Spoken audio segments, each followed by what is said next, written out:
HUEMatter, Tara Usap Tayo is a 4-episode podcast which aims to serve as both a resource and an opportunity for the public to learn about issues the LGBTQA+ community experience.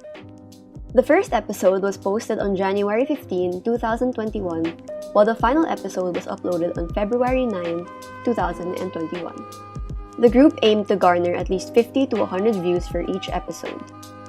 The podcast completed their goal of educating their listeners through hosting 20 to 30 minutes discussions about crimes against the LGBTQA+ community, the group's chosen focus.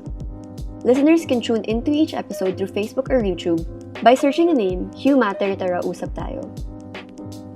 The podcast is a collaborative effort between all 5 students, with the tasks being equally distributed among the members. The group was divided into 2 subcommittees to ensure that the project will be executed in a more efficient manner. Members Francesca Menyes and John Uligan were both assigned to creatives. They were tasked with creating different publication material such as the promotional posters uploaded on the Facebook page, as well as the informative posters found in the podcast itself. The 2 handled the social media aspect of the project, writing the captions used for each post and uploading the podcast to the social media platforms. Jaime Alonzo, Sofia Cruz, and Erin Lau were assigned to content writing. The last 3 members created the program flow and script, fact-checking the topic to be discussed. Cruz and Lau collaborated to edit the podcast itself, with Cruz editing the audio, which was recorded through video conference platform Zoom, and Lau editing the video itself. These are the publicity materials Menyes and Uligan have created for our social media posts in Facebook. Now let us move on to the body of our presentation. The format of our podcast is really simple. It lasts between 10 to 30 minutes depending on the episode. It is conversational, educational, and in general, lighthearted.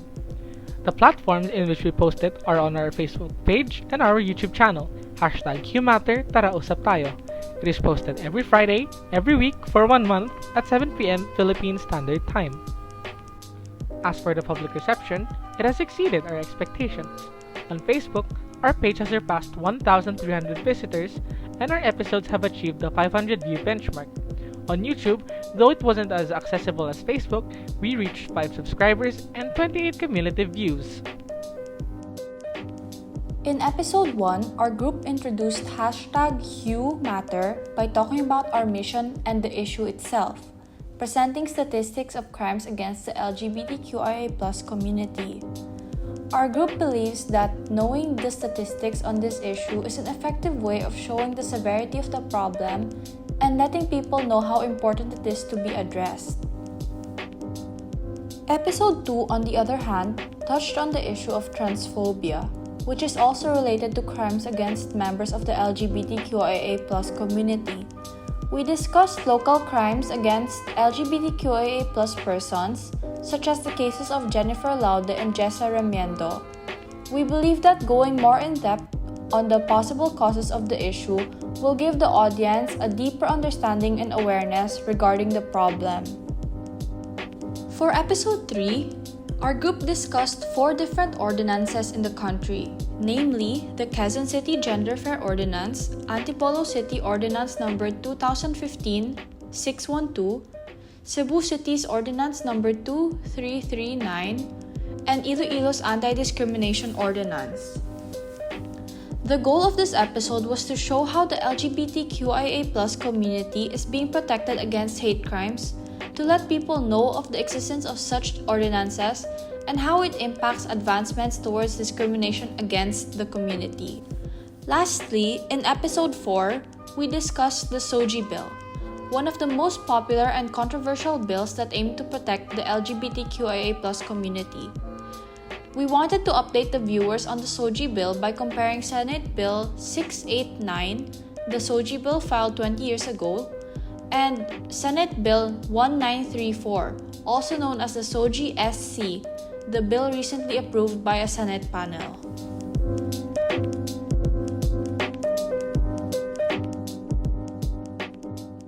#HUEMatter podcast tackle different reasons and factors as to why discrimination and crimes in LGBTQIA+ communities still exist in the world and in the country.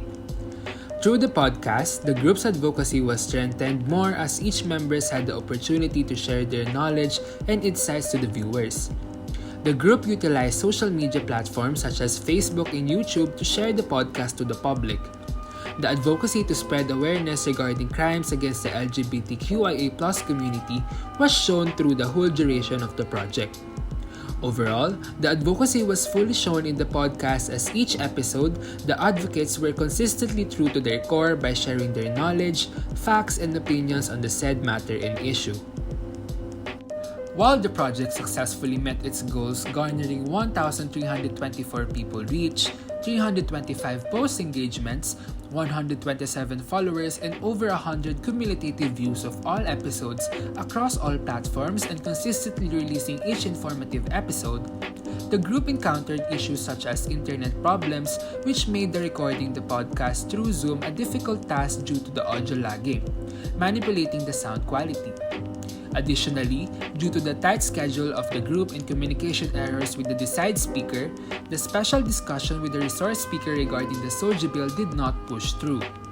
Instead, the group conducted the discussion amongst themselves, concluding the series with their own discussion regarding the SOGI bill. These setbacks did not stop the advocates from pushing through the #HUEMatter and to sharing their knowledge to the viewers. These experiences taught the group about the importance of time management not only in making a podcast but also in real life in order to make things work smoothly. Moreover, the group also realized that communication and transparency is really the key in order to make the project work. It was important for us to send regular updates to our instructor as well as to our group mates so that we are all on the same page regarding the progress of the project. The group learned to trust each other's skills and strengths and managed to work together in order to share their knowledge to other people. #HUEMatter received a positive response from their viewers, which consisted of members from and even outside of the Lasallian community. Seeing how active the social interactions were proves that the project is successful as it reached a large audience, which is one of the main goals of the project. The project itself can be sustained as an initiative if more people will pay attention to what is really happening around us. One must remember to respect everyone regardless of an individual's sexual orientation, gender identity, and expression. There are many movements that aim to fight for the LGBTQIA+ community, and with this, more people will become knowledgeable and accepting of the said group. This is the beginning of fighting for the rights of the LGBTQIA+ community. Knowledge and awareness will be the first step in making a difference. Through simple ways, we can encourage people to speak up and raise awareness about the injustices against the community. Little by little, we can make more people know about this issue. We should not stop fighting to protect the rights of everyone. Understanding the said problem will be one way of eradicating hate and discrimination against the community. The goal of this project is to raise awareness about the hate crimes against the LGBTQIA+ community by making a podcast. The group aims to have a total of 1,000 views from all the episodes of the podcast from both the Facebook page and YouTube account.